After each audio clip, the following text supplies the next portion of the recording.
the Sacramento Kings, the NBA team, have been shopping for a new city to essentially become a new team. And they were on the verge of moving to Seattle recently.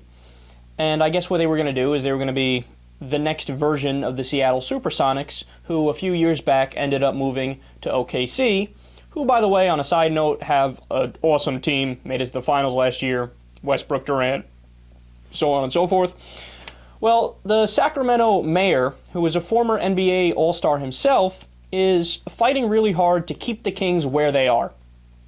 But in order to do that, what he just did is he put $258 million in public funding on the table that he said, hey, look, you guys can use this to build a new stadium.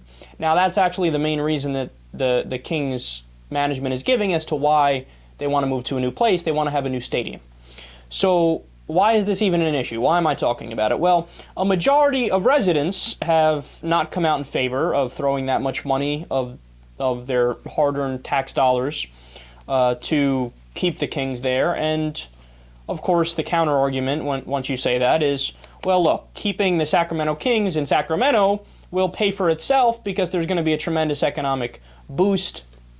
And while that may sound good in theory, there's been some studies that show, well, that's probably not the case. So in 2012, a study was done, for instance, that found the taxpayer-financed arenas do not foster economic growth in the cities where they were built.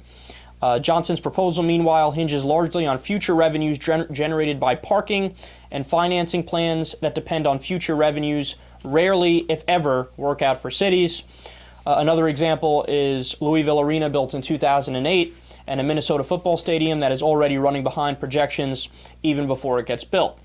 So now, even with all that evidence and the fact that, all right, look, if you invest the public money, you're probably not going to get a return on your investment, look, it's still none of my business, right? I mean, I live in New York.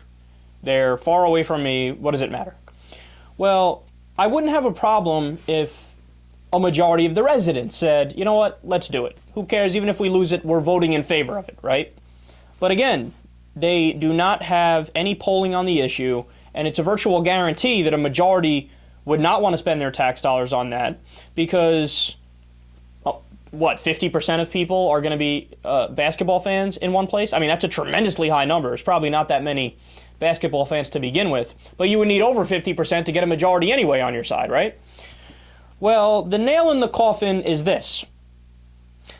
The city already has a $5.6 million funding gap for public schools. Now, this just adds to another example. We've done these stories before. I'm blanking on the states and localities that we talked about in the past where they did the same thing. They diverted millions of dollars, in some cases billions of dollars, to build new stadiums, and they're using public money for that, right? And then meanwhile, at the same time, they're slashing health care for children.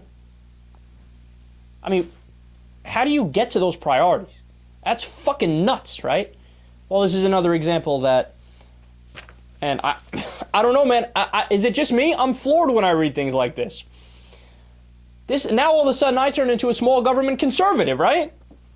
Because I don't want government taking our tax dollars and subsidizing sports. And by the way, I'm a huge NBA fan. I watch it every single day. I'm as big a Knicks fan as there is on planet Earth. And I watch games that aren't even my team. I'll always watch the doubleheaders on TNT or ESPN. But does that mean that my hobby should be subsidized by people who want nothing to do with it?